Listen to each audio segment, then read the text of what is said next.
This is the scariest story you've ever heard. Sit down comfortably. It was a dark and cold night. Emily was driving home from a friend's when her GPS suddenly went out of order and led her to a dirt road that turned out to stretch endlessly. It looks like her car broke down and stalled. She tried to start it, but all attempts were in vain. Cellular communication was also lost, and the weather was unfavorable. When she got out of the car, she heard the howling of the wind and the rustle of leaves. The trees were so tall and dense that they blocked the light from the moon, leaving it in complete darkness. Emily began to worry, but tried to keep herself in control. She remembered her dad telling her to stay in the car if she got stuck, but she knew the cold would get to her sooner or later. And then she saw him, a faint light in the distance, flickering among the trees.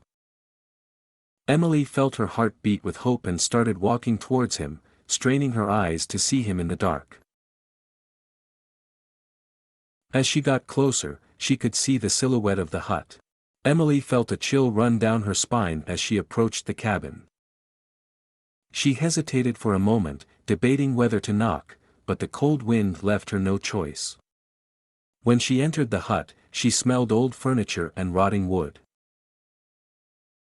Emily's eyes slowly adapted to the darkness and she was able to make out the outlines of a bed and a table. Suddenly she heard a creak and jumped up in fright. She looked around, but there was no one there. Emily decided to explore the cabin, hoping to find something useful. She found an old diary on the table and, flipping through the pages, realized that it belonged to the previous owner of the hut, a woman named Mary.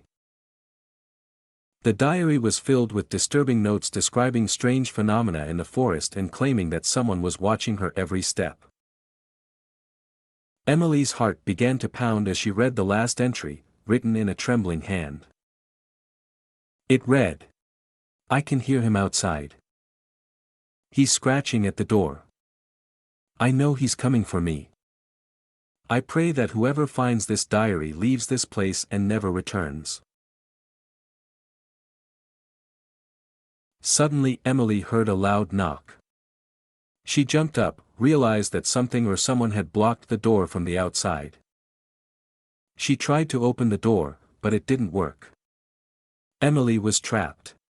Sitting on the bed and trembling with fear, she heard a scratching sound outside the door. As described in Mary's diary, Emily closed her eyes, praying that it was just her imagination.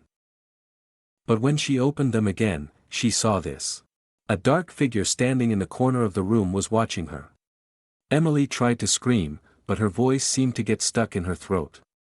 She wanted to run, but her body was shackled by fear. The figure slowly began to approach her, and when she got closer, she saw her eyes red, big, full of anger.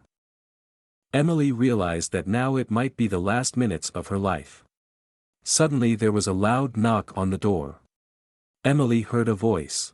"Is there anyone here?" It was a lumberjack who was passing by and heard strange noises. A dark figure moved towards the door and passed through it.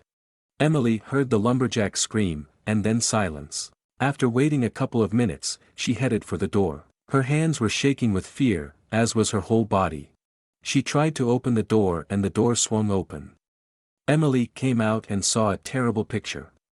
Her heart couldn't stand it and stopped beating. She dropped dead. The eyes were wide open, there was horror in them.